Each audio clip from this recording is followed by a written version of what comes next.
estão chegando. Os portugueses estão chegando. Acalme-se, Azevedo. Van Beck chegará a qualquer momento e você voltará para casa são e salvo. E com uma pequena fortuna na algibeira. Me acalmar. Como posso me acalmar? Você tem ideia do que vai acontecer comigo se os portugueses souberem que estou ao lado do inimigo? Você devia ter pensado nisso quando decidiu lucrar com a Companhia das Índias, em vez de ficar do lado dos seus patrícios. Agora é tarde. Onde eu estava com a cabeça? Que tipo de português que eu sou? Você quer mesmo saber? Do tipo traidor. Mas se servir de consolo, qualquer um com metade das suas dívidas trocaria muito fácil a pátria pelo dinheiro. Tu sabes bem das minhas dívidas, né, Simão? Oh, bom dia. Você fala como se eu gostasse de vê-lo nessa situação.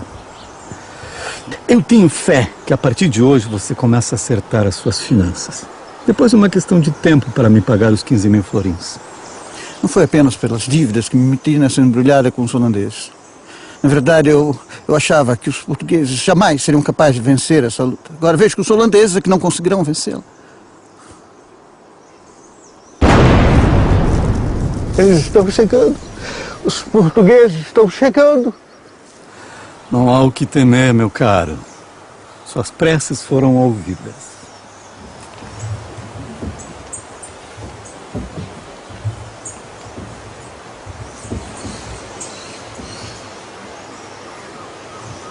Com 1580, a união dinástica entre Portugal e Espanha, com a chamada União Ibérica ou período filipino, a conjuntura mudou totalmente.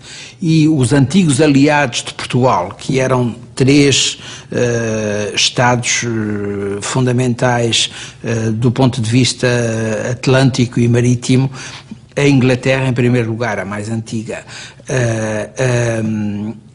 a Holanda e a França passaram para o bloco oposto, ou seja, eram inimigos. O Nordeste do Brasil era, na época, o principal produtor mundial de açúcar.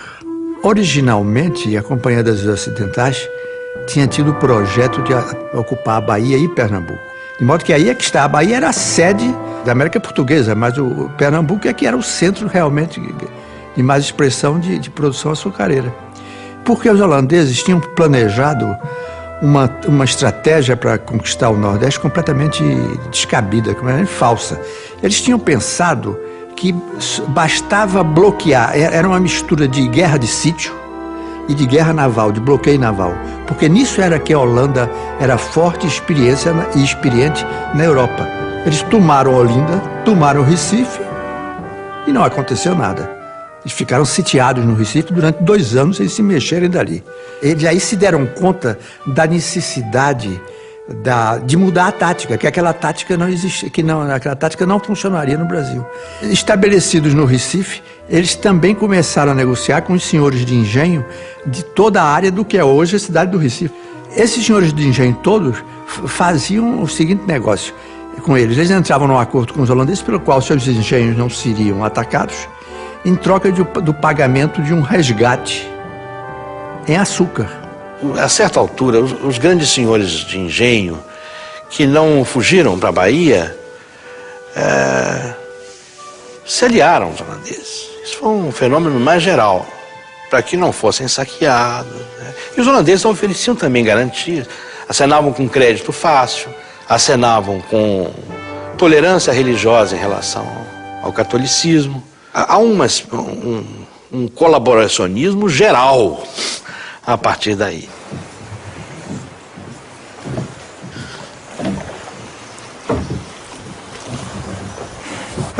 Simão Nunes. João Azevedo, deixa ele apresentar um conterrâneo meu. Baltazar Van Beck, antigo funcionário da Companhia das Índias Ocidentais, hoje um mercador. Independente. Independente. Esses tiros, os portugueses estão a chegar. Eu acho que estamos todos apressados para resolver logo esse assunto. Vamos... Não, um momento que antes eu quero testar a qualidade da mercadoria. Vamos comigo.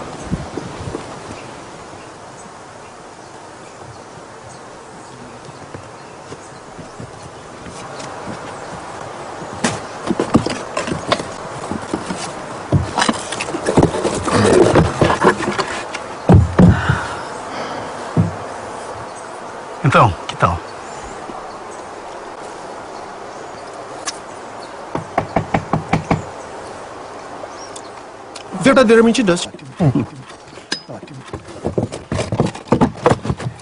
Carreguem a canoa. Muito cuidado para não molhar as caixas. Desculpem, é que o Simão me avisou muito cedo e eu acabei não tendo tempo de forrar as caixas com as folhas de bananeira, como de costume. Esses tiros, eles estão chegando, misericórdia, eles estão chegando. Ah, calme-se, homem. Essas escaramuças se dão léguas daqui. Sim. Mas para mim parece que estão a um tiro de arcabouço. Vejo que nunca esteve num campo de batalha. E vocês viram? Lutei com o exército holandês no ataque às fortificações do Cabo Santo Agostinho. Eu sei que na mata fechada os nossos sentidos são facilmente enganados. Um tiro é dado lá, sentimos que foi cá.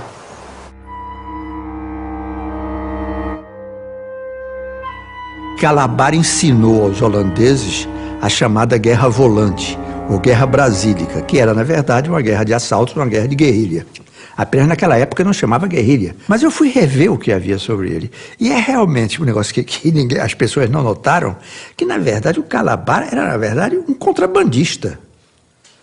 Ele era de Portugal, onde é hoje Alagoas, e ele navegava ali como grumete, como piloto. O fato é que ele tinha um conhecimento do litoral e, sobretudo, das pequenas entradas, do que a gente chamava lá as barretas, pequenos buracos no arrecife que permitiam você, por exemplo, fazer contrabando.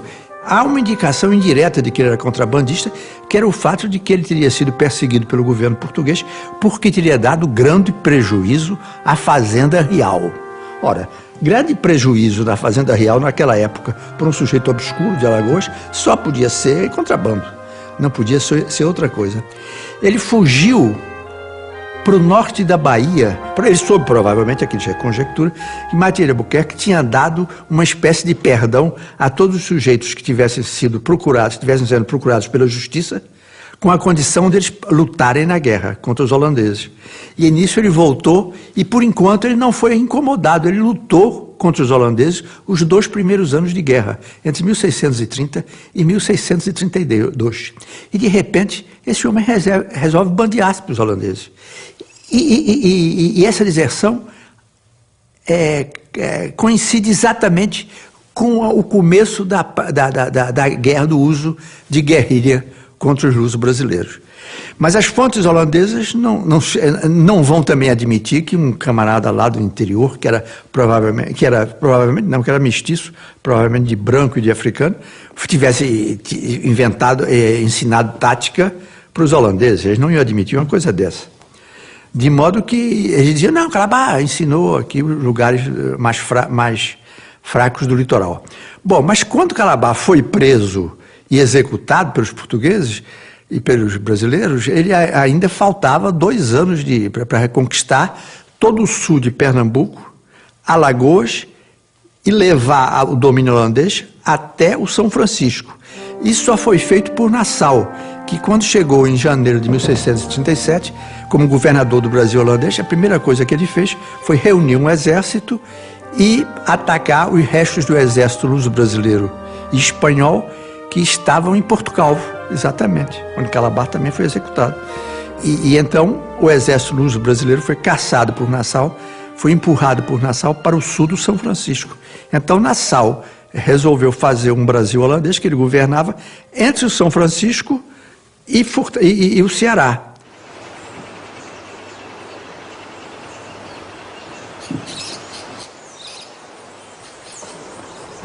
Com todas as suas falhas de caráter, me admira o talento português na produção do açúcar.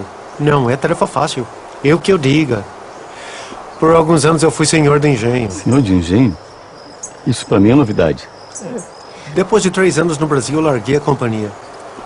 Podia ter ido embora, mas não, eu decidi ficar. Queria enriquecer com açúcar. Então eu adquiri um engenho abandonado por um português. E onde era o engenho? Na freguesia da Muribeca. Havia sido confiscado pela companhia, me custou 30 mil florins. Ainda gastei uns 1000 florins com a reforma. O telhado da casa de pulgar estava destruído. As moeiras estavam preservadas, mas as caldeiras estavam jogadas na mata. Por que jogadas? Os portugueses, traiçoeiros do jeito que são, Fizeram de tudo para impedir que colocássemos os seus engenhos em atividade. O antigo senhor da Muribeca chegou ao ponto de mandar enterrar tacho, bacia, escomadeira. Por isso, nosso amigo Azevedo ficou do nosso lado. Eita, povinho português. Por 4 anos a minha vida foi aquele engenho. Ainda assim, minha produção foi pífia. Apesar de todo o dinheiro que eu investi. Além das reformas, eu contratei feitores, mestres de açúcar, caldeireiros, um verdadeiro exército de assalariadas. É o que dizem. Quem quiser levar o Brasil do Brasil, que traga o Brasil para o Brasil. Havia um setor da Companhia das Índias Ocidentais que queria simplesmente desapropriar, expropriar todos os donos luso-brasileiros e pôr holandeses. Acontece que os holandeses não tinham a menor experiência de fabrico do açúcar. Isso teria sido uma ruína completa. Nassau conseguiu convencê-los que era preciso manter, fez tudo para manter os luso-brasileiros lá, tanto que muitos deles que tinham emigrado para a Bahia voltaram para os seus engenhos. E os engenhos que tinham sido abandonados, cujos donos não tinham voltado, foram confiscados e vendidos para terceiros. Quer dizer, todos os engenhos foram voltando aos poucos para o controle português, porque simplesmente os holandeses não tinham experiência. Naquela época havia segredos profissionais, eles não tinham dominado isso, nem tinham se preocupado em dominar esses segredos. E havia também, sobretudo, como lidar com a mão de obra escrava, porque foi a primeira experiência holandesa com a escravidão. Foi no Brasil. Eles não sabiam simplesmente como administrar. Então eles tinham feitores portugueses, tinham técnicos portugueses para moer, para fabricar o açúcar, para moer a cana. Tudo estava na mão da comunidade luso-brasileira. Havia, evidentemente, também um grande antagonismo comercial entre os holandeses e os judeus. Porque como os judeus lá de Pernambuco eram todos sefarditas, vindos da Holanda, eles falavam perfeitamente português e espanhol, coisa que os holandeses raramente faziam. O próprio Nassau não falava holandês, ele falava em latim, com quem soubesse latim, entre os luso-brasileiros. Ele compreendia um pouco, porque eu acho que ele entendia um pouco de espanhol. De modo que os judeus se tornaram os intermediários necessários para o comércio entre os luso-brasileiros e os holandeses. E, evidentemente, houve uma afluência enorme de judeus sefarditas para Pernambuco, a ponto da comunidade holandesa protestar junto a Nassau. Então o que fez Nassau? Nassau empurrava com a barriga. Chegavam os judeus e se queixavam da perseguição, mas Nassau ia levando. Ele via, entrava por um ouvido e saía pelo outro. Mas a grande pressão que Nassau sofreu da parte dos holandeses foi do clero calvinista, porque o clero calvinista chegou em Pernambuco com a ilusão de converter os índios ao calvinismo. E, evidentemente, não conseguiram. Isso os documentos holandeses dizem claramente, e eles confessam, nós não estamos conseguindo pregar a palavra de Cristo, nem a autêntica palavra de Cristo, nem aos escravos, nem aos índios, nem aos luso-brasileiros, que preferiam que seus filhos ficassem em casa estudando português com a aprender holandês. Então, houve por parte da comunidade luso-brasileira uma contração com tudo o que fosse holandês. O pouco que me restou, investi na escravaria. 50 negras. E o meu feitor ainda achava pouco. Queria que comprasse 70. Devias ter ouvido o teu feitor. O serviço do engenho é muito pesado. Sem escravo, não há açúcar. Negros causaram mais prejuízos do que lucros. É impossível conseguir a sua obediência. Isso porque a companhia insiste em trazer para o Brasil os negros de Arda, que são um pouco cabeçudos e difíceis de se adaptar ao trabalho. Os da Guiné são um pouco melhores. São limpinhos, inteligentes, especialmente as mulheres, que são muito boas para o trabalho doméstico. Agora, os melhores mesmo são os da Angola. Os da Angola são caros, mas o investimento vale a pena. Eles são muito bons para os serviços mecânicos. E os mulatos, o que você acha? Os mulatos são os patifes, traidores, mas o pouco de sangue branco que eles carregam nas veias lhes garante algum respeito dos seus senhores. Inferno dos negros, purgatório dos brancos, paraíso dos mulatos. Este é o Brasil. Este é o Brasil.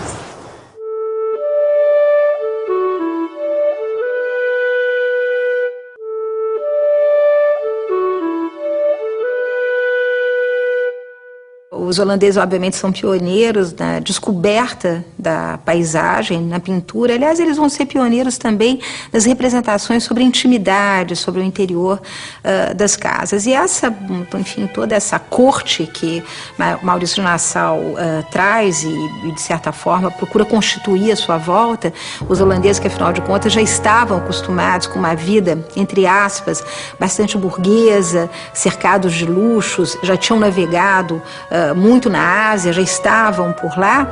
Maurício de Nassau, obviamente, traz esse grupo todo, nós poderíamos chamar intelectual, com pintores, com naturalistas, com astrônomos, né? Justamente para tentar descrever essa paisagem inteiramente nova para aqueles que haviam ficado do outro lado do Atlântico. Então, o que essa paisagem revela? Primeiro, eu diria que um interesse que se coaduna com um certo modismo que havia se instalado na Europa em torno das chamadas raridades. Essa expressão raridade justamente definia tudo aquilo que não estava no cotidiano do europeu. Daí a ênfase muito grande na pintura, por exemplo, de todas as nossas frutas, leguminosas, árvores, animais, muitas vezes até um pouco imaginários, né? Escapam um pouco à sua conformação natural. Quer dizer, é um momento em que o mundo está sendo descoberto. É preciso fazer uma espécie de amplo catálogo, não é? Dessas maravilhas que vão sendo pouco a pouco desveladas ao europeu que toma o seu barco e que vai de encontro a esse outro totalmente desconhecido. É preciso informar aqueles que estão na Europa sobre esse outro, sobre esse universo desconhecido. O que é muito interessante e que não escapa à pintura holandesa é a imensidão dos céus do Brasil, né?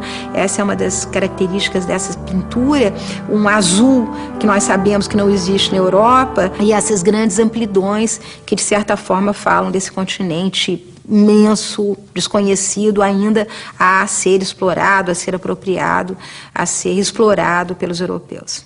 De todos os segredos da produção do açúcar, me intriga. Como é que os portugueses conseguem um açúcar tão branco? Isto é responsabilidade dos purgadores.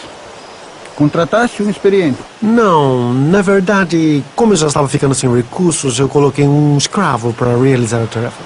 Foi um erro muito grave. Tolice! Então o serviço de uma única pessoa faria diferença? Como? Com água e barro. É o quê? O segredo é colocar água e barro sobre açúcar, sobre os tabetes de açúcar. Água e barro. Sim. Quem que inventou isso? Foi uma galinha. Uma galinha? Sim, uma galinha, é o que dizem. Isso foi na Ilha da Madeira, aí pelos idos dos 1500. O açúcar sempre foi escuro, mas até que um dia uma galinha subiu sobre a produção de açúcar com os pezinhos sujos de barro, um pouco úmidos. E quando saiu, deixou umas pegadas branquinhas. Este é o segredo. Qualquer purgador saberia disso. Se não tivesses economizado, terias açúcar branco. Os portugueses transformaram o primeiro encontro deles com os holandeses, na verdade, numa macro-guerrilha. Eles se emboscaram por trás de um tabocal. O tabocal era cana brava, alta. Você podia, muito mais alta do que um homem, eles podiam se emboscar. Os holandeses vieram pela planície. Quando foram atravessar o rio Tapacurá, se defrontaram na margem do rio com um grupo pequeno de guerrilheiros luso-brasileiros. Pensavam que eram só aqueles. Na verdade, eles tinham sido mandados para atraí-los para a armadilha, porque o grosso da tropa luso-brasileira estava no Tabocal e, sobretudo, na colina lá no alto. Eles caíram na armadilha e foram completamente destroçados. O que o Chico fez? O Chico voltou para o Recife correndo com a tropa e resolveu parar no engenho do Casa Forte, que é um engenho que é um bairro hoje do Recife. E aí foi sitiado pelo exército que tinha acabado de derrotá-lo em Tabocas. E aí eles estiveram dentro da casa grande do engenho, no pátio do engenho e na casa de moagem, na casa de fabrico de açúcar, eles tiveram uma escaramuça violenta que morreu gente que não acabou mais. Inclusive uma boa quantidade de índios que estavam lutando a favor dos holandeses. Então os holandeses recuaram para o Recife.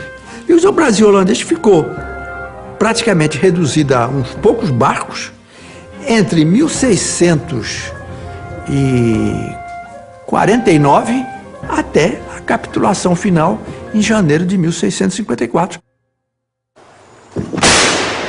Ouviste? Ainda acha que estão a léguas daqui? Calma, Azevedo, calma. Em breve estaremos sãos e salvos. Vamos, vamos, vamos. Passa logo os 8.000 florins. Mas como é covarde o português, eu já disse que essas tropas...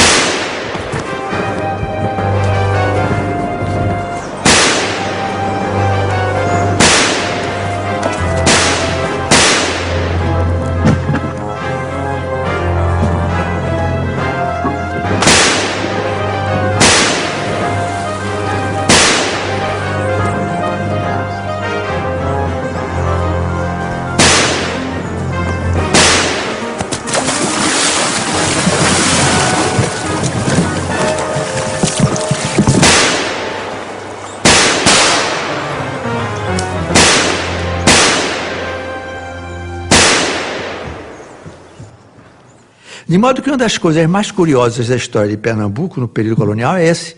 Quer dizer, nós chegamos à independência, para o período da independência, cantando as loas da ocupação holandesa.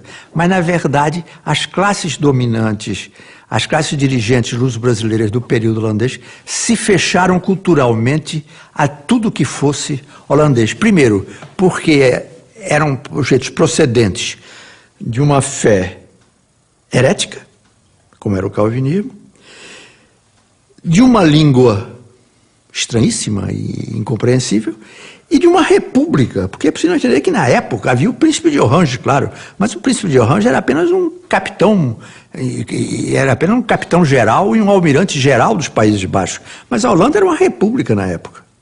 Quer dizer, todo mundo se retirou para seus engenhos, ali você continuou como a viver nos velhos tempos, mas você tinha com o Recife, que era a sede da heresia, você tinha, e do domínio estrangeiro, você tinha o mínimo de contactos possível.